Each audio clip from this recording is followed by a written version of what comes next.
আজকে ২১শে December এসআরকের ২০২৩-এর third মুভিটা রিলিজ করলো। অনেক বছর পর একজন সুপারস্টার একটা বছরে ৩টে মুভি রিলিজ করলো। তো এসআরকের ডাই-হার্ড ফ্যান হয়ে ডাঙ্কি মুভি নিয়ে আমার যথেষ্ট আগ্রহ ছিল যে মুভির কনসেপ্টটা কী। তো আগেই বলে রাখি মুভিটা কিন্তু পাঠান, জওয়ান বা টাইগার অথবা অ্যানিমাল এরকম সো কল্ড অ্যাকশন মুভি নয়।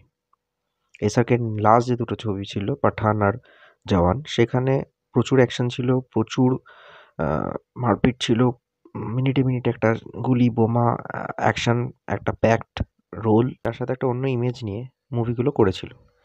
তো সেখানে একটা ভরপুর গান ছিল, প্রচুর অ্যাকশনস ছিল। সেসব মানুষকে প্রথম থেকে ট্রেলার দেখিয়ে না, যে হয় ট্রেলার দেখিয়ে প্রচুর পরিমাণে দর্শক ঝাঁপিয়ে পড়েছিল জওয়ান দেখার জন্য। জওয়ানের লাস্টে কিন্তু একটা মেসেজ দিয়েছিল যে আমাদের ৫ বছর যে সরকার গঠন করব তার দায়িত্ব কিন্তু আমাদেরই। আমাদের কাছেই সেই জোরটা রয়েছে যে আমরা কীরকম সরকার গঠন করব। এটা কিন্তু একটা বড় মেসেজ দিয়েছিল। শাহরুখ খানের লাস্ট যে মুভিটা বেরোলো এই ডাঙ্কি, ডাঙ্কি কিন্তু একটা অন্য মুভি। রাজকুমার হিরানি সাথে ফার্স্ট কাজ করছে।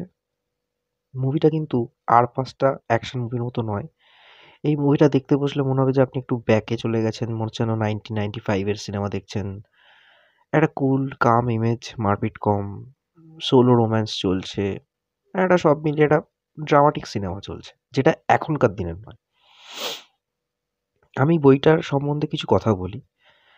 ডাঙ্কি অ্যাকচুয়াল কনসেপ্টটা কী সেটা কি কেউ জানেন? ডাঙ্কি কিন্তু হচ্ছে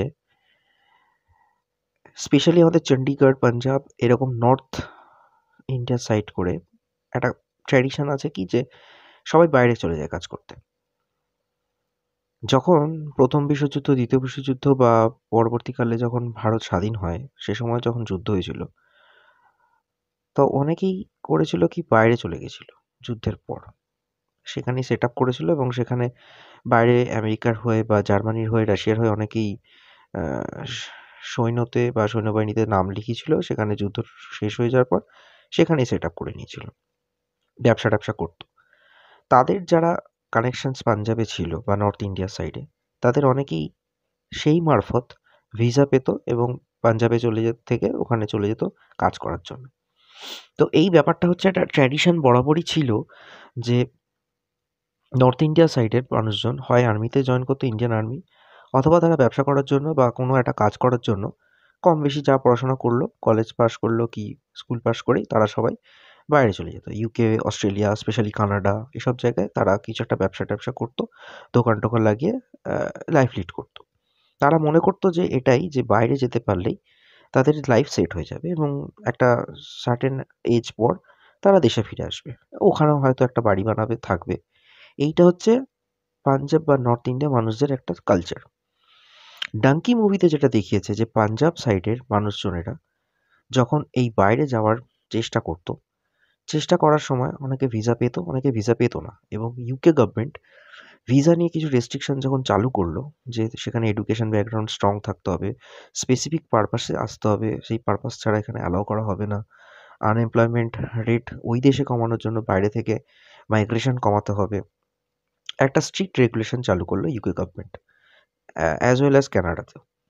তখন উত্তর ভারত থেকে একটা অনুপ্রবেশকারীর যে রাস্তাগুলো হয় না, যে আমরা রোড হয়ে বা বাই রোড হয়ে টানেল দিয়ে যেভাবে হোক আমরা পাহাড়, মরুভূমি সব কিছু চড়াই উতরাই করে ইউকে যাব।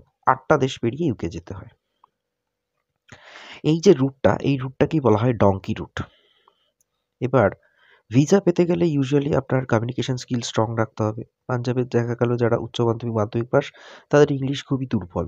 তারা হয়তো ভিসার ইন্টারভিউতে পাস করতে পারল না। তারা ইউজ করতো ডঙ্কি রুট এবং সেই জিনিসটা এখনও চালু আছে। এই ডঙ্কি রুটের মাধ্যমে ৮টা দেশ টপকে তারা ইউকেতে ঢুকতো। ইউকেতে ঢোকার পর কোনোরকমভাবে একটা কাজের ব্যবস্থা করতো। তা ইউকেতে ঢোকার পর তারা কাজটা করবে কি? সেই জিনিসটাও দেখানো হয়েছে এই মুভিতে। যে সেখানে কিভাবে তারা সারভাইভ করতো। ধরুন গাড়ি ধোয়া, বাগান পরিষ্কার করা, এই ধরনের ছোটোখাটো কাজগুলো করে সারভাইভ করা, রাস্তার ধারে শুয়ে পড়া, কোনোরকম একটা বার্গার খেয়ে দিন কাটানো। এই ওভারঅল সব কষ্টটাকে দেখানো হয়েছে এবং তারপর সেখানে সেট আপ করার পর বেশ কয়েকটা বছর কাটিয়ে বৃদ্ধ হয়ে যাওয়ার সময় দেশের টানে যখন তারা ফিরে আসে এবং ফেরার পর কি হয় এই সবটা মিলিয়ে হয়েছে ডাঙ্কি সিনেমা। আমি এতটা লং কেন বললাম? তার কারণ হচ্ছে আমাদের দেশ থেকে আনএমপ্লয়মেন্ট রেট এতটাই বেড়ে যাচ্ছে যে মানুষজন এখানে কিছু করতে পারছে না। তাই স্পেশালি উত্তর ভারতের দিকে এই ব্যাপারটা এখনো রয়েছে যে বাইরে যেতে পারলেই লাইফ সেট। আমাদের পশ্চিমবঙ্গে যেমন সবাই মনে করে ব্যাঙ্গালোর চলে যেতে পারলেই লাইফ সেট। উত্তর ভারতের দিকের লোকজনেরা ভাবে যে ভারত থেকে বাইরে চলে যেতে পারে লাইফ সেট। বাইরে গিয়ে কিছু একটা কাজ করব। কানাডা-ফ্যানাডার সাইডে গিয়ে কিছু একটা কাজ করব। এবার ইউকে গভর্নমেন্ট এখন যে সমস্ত নিয়মগুলো করেছে সেটা আমি অন্য একটা মুভি থেকে জানতে পারলাম। ইউকে গভর্নমেন্টেও ঠিক ওই মুভিটাতেও দেখিয়েছে যে সেম এইভাবেই তারা যখন মাইগ্রেশন মারফত অন্য দেশে যাচ্ছে, ইল্লিগালি মাইগ্রেট করছে যখন, ইল্লিগালি মাইগ্রেট করার পরে যখন ইউকের একটা চেক পয়েন্ট আছে, ফ্রান্স থেকে যখন ইউকেতে ঢোকে, ফ্রান্স থেকে ইউকেতে ঢোকার সময় একটা চেক পয়েন্ট আছে, ম্যালিয়াস বলে একটা চেক পয়েন্ট আছে। তো সেই ম্যালিয়াস চেক পয়েন্টে কী হয়, লরিতে করে যখন ড্রাইভাররা কোনো মাল নিয়ে যাচ্ছে কন্টেনারে করে, তার ভেতর দিয়ে মানুষ পাচার করে। তো ওই চেক পয়েন্টে কী করে ওরা, গাড়ির তলায় চেসিসের কাছে একটা ডিজিটাল ডিভাইস ধরে পুলিশ, এবং সেখানে যদি দেখে যে হাওয়ার বায়ু প্রেশার বা এয়ারের প্রেশার যদি কম বেশি হয় তাহলে বুঝতে পারবে যে ওর ভেতরে কেউ নিঃশ্বাস নিচ্ছে। সেই জন্য ওই চেক পয়েন্টে ঢোকার আগেই ড্রাইভার করে কি প্রত্যেকের মুখে একটা করে প্লাস্টিকের পলিথিন ব্যাগ ঢুকিয়ে দিতে বলে, আর বলে যে এই টাইমে আপনারা বাইরে কোনো নিঃশ্বাস ছাড়বেন না, কন্টেনারের দেয়ালে যদি আঘাত দেয়, সামান্য এয়ারের প্রেশারও যদি আঘাত দেয় সেটা ওই সেন্সারে ধরা পড়ে যাবে। এইটা হচ্ছে খুব স্ট্রিক্ট প্রসেস ইউকেতে এখন, যার জন্য লরিতে করে যখন মানুষ পাচার করছে তখনও কিন্তু এই চেকিংটা করে, এবং তাদের যদি একবার ধরে ফেলে কোনোভাবে তাহলে সেখান থেকে একটা ওই ত্রাণ কেন্দ্র বা বলা হয় যে রিফিউজি সেন্টার যেটা থাকে সেই রিফিউজি সেন্টারে চালান করে দেওয়া হয়, তারপর সেখান থেকে ডিপোর্ট করে আবার যে যার দেশে পাঠিয়ে দেওয়া হয় ভায়া এমবাসি। তো এই হচ্ছে একটা স্ট্রিক্ট রুল, সেই জন্যই ডঙ্কি রুটটা ইউজ করা হয়। এই ডঙ্কি রুটের ট্রাকটা ইউজ না করে বাই রোড পায়ে হেঁটে তারা ইউকেতে পৌঁছায়। শাহরুখ খানের এই মুভিটা সম্বন্ধে একটু বলার আছে। রাজকুমার হিরানি বইটার গল্পটা নিজেদের মতো করে একটা বানিয়েছেন, অনেক রিসার্চ করেছেন লকডাউনের আগে পাঞ্জাবে গিয়ে সেখানকার মানুষজনেরা কীভাবে ডঙ্কি রুটটা ইউজ করে, কেন ডঙ্কি কিন্তু একটা সত্য ঘটনা অবলম্বনে বানানো, ডঙ্কি রুটই রয়েছে।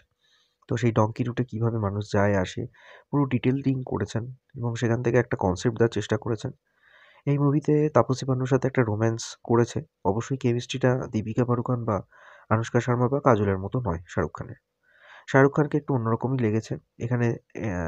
কান্ট্রি সম্বন্ধে অনেক মেসেজ গেছে। ভিকি কৌশল খুব ভালো পাঠ করেছে। সব মিলিয়ে বইটা ভালো, বাট আর ৫টা বইয়ের মতো নয়, একটু বোর লাগতে পারে। স্টোরি আপ ডাউন করেছে, মিউজিক ঠিকঠাক আছে। তো এই মুভিটা যদি ৩০০ কোটি যদি ক্রস করে, অবভিয়াসলি আশা করা হচ্ছে ৩০০ কোটি হয়তো ক্রস করে যাবে, কারণ ২১শে ডিসেম্বর থেকে আপ টু 31st ১১ দিনের একটা ফেজ পেয়েছে। কতটা টানবে বলা যাচ্ছে না। তার সাথে সালার মুভি আছে সাউথের, প্রভাসের সিনেমাটা যথেষ্ট ভালো, ওটা আবার কেজিএফ 2 ডিরেক্টর যে, তার মুভি। ডঙ্কি এখন দেখা যাক কত দূর যেতে পারে, কতটা ক্যাপচার করতে পারে, বাট আর ৫টা মুভির মতো নয়। তাই শাহরুখ খান হয়তো বুঝাতে পেরেছে যে জওয়ান সিনেমা, পাঠানের মতো সিনেমা করার পর একটা এরকম সোশ্যাল মেসেজিং একটা দেশাত্মবোধক সিনেমা করেছে। রাজকুমার হিরানিও একটা বোঝালো যে আমি আমার মতো করেই বই বানাবো, আমি সময়োচিত বই বা অ্যাকশন মুভি এসব বানাবো না, সেখানে education related, social related message আমি চিরকালই যেরকম পিকেতে দিয়েছি, সঞ্জুতে দিয়েছি বা থ্রি ইডিয়টসে দিয়েছি সেরকমভাবেই বই বানাবো। এখানে কমেডি আছে, স্টোরি আছে, বাট 2023-এ দাঁড়িয়ে যারা শাহরুখ খানের বাকি সিনেমাগুলো দেখেছে তারা কতটা নিতে পারবে। অবশ্যই শাহরুখের একটা বড় ফ্যান বেস আছে, আমিও শাহরুখের বড় ভক্ত। বইটা অবশ্যই একটা ইন্টারেস্টিং মুভি, কিন্তু এই মুভিটা কতটা বাজার টানবে, সদ্য অ্যানিমেল প্রায় ৮০০-৮৫০ কোটি টাকা তুলে নিয়েছে, তারপর এই মুভিটা কতটা টানবে এটা একটা বড় বিষয়। যে সবাই ভেবে রেখেছিল যে প্রথম দুটো ছবি ১,০০০ কোটি টাকা কামালেও এটা হয়তো টানবে, এটা ৫০০ থেকে ৬০০ কোটি টাকা টানবে, কি কতটা টানবে সেটা এখন সময় বলবে। ২৫শে ডিসেম্বর গেলে বোঝা যাবে যে বইটা কতটা টানছে, বক্স অফিসে কতটা কালেকশন করতে পারছে, এটা একটা বড় বিষয়। কেন বাই চান্স যদি ২০০-২৫০ কোটির মতো যদি মনে হয় যে ফ্লপ খেয়ে গেল, একটা বিচ্ছিরি ব্যাপার হয়ে যাবে, ব্লান্ডার হয়ে যাবে। টাইগার থ্রি নিয়ে মানুষের প্রচুর ক্রেজ খুব একটা ছিল না। টাইগার থ্রির গল্পটা মোনোটোনাস লেগেছে অনেকের কাছেই। টাইগার থ্রি আমিও দেখিনি এখনো পর্যন্ত। শাহরুখ খান একটা বিশাল বড় মাত্রায় এই বছর প্রভাব ফেলেছে। লাস্ট মুভিটাও একটা অন্যরকম মুভি করে ফেলেছে, কাইন্ড অফ আর্ট ফিল্ম টাইপের, নন কমার্শিয়াল মুভি বলা যেতে পারে এটা। এই মুভিটা কতটা মানুষের কাছে অ্যাকসেপ্টেবল হবে, কতটা ইন্টারেস্টিং হবে, দেশের বর্তমান অবস্থা, এমপ্লয়মেন্ট, যুব সমাজের কাছে প্রকৃত চিত্রটা এই মুভিতে তুলে ধরেছে। তাই যারা শাহরুখ ভক্ত তারা তো অবশ্যই মুভিটা দেখবে। বাকিটা কতটা নেবে, বাকি গল্পটা বা স্টোরিটা কজনের কাছে কেমন লাগবে, রিভিউয়ের ওপর বেস করে বা ওয়ার্ড অফ মাউথ মার্কেটিংয়ের উপর বেস করে বইটা কতটা টানে, সেটা সময় বলবে। সো সবাই মিলে আমরা ডাঙ্কিটা দেখতে যাই। ডাঙ্কি একটা অন্য ধরনের সিনেমা, সবাই দেখুন। আহ, সবাইকে নিয়ে ক্রিসমাসে একটা ভালো মুভি দেখার আমরা চেষ্টা করতে পারি অবশ্যই। ডঙ্কির সাথে কিন্তু প্রধান বা কাবুলিওয়ালাটা কিন্তু আপনারা সবাই দেখবেন। বাঙালির লোক, কলকাতায় বাস করছি, তাই বাংলা একটা মুভি ক্রিসমাসে দেখতেই হচ্ছে, সেটা মিঠুন চক্রবর্তী বা দেবের হোক। আমি এখানে কোনো প্রমোশন করতে বসিনি, আমি একটু সিনেপ্রেমী, আমি সিনেমা নিয়ে প্রচুর ভিডিও করেওছি, সিনেমা দেখতে পছন্দ করি, তার উপর বেস করেই ভিডিওটা বানানো। সো ভিডিওটা কার কেমন লাগলো অবশ্যই জানাবেন। Stay tune on pong stories. সবাই ডঙ্কি, প্রধান, কাবুলিওয়ালা যে কোনো একটা দেখুন, ক্রিসমাসে এনজয় করুন। অবশ্যই করোনা আসছে, তাই সেলফ প্রোটেকশন, পিপিপি কিট না হোক অন্তত মাস্ক আর স্যানিটাইজারের ইউজটা আমরা আবার শুরু করি।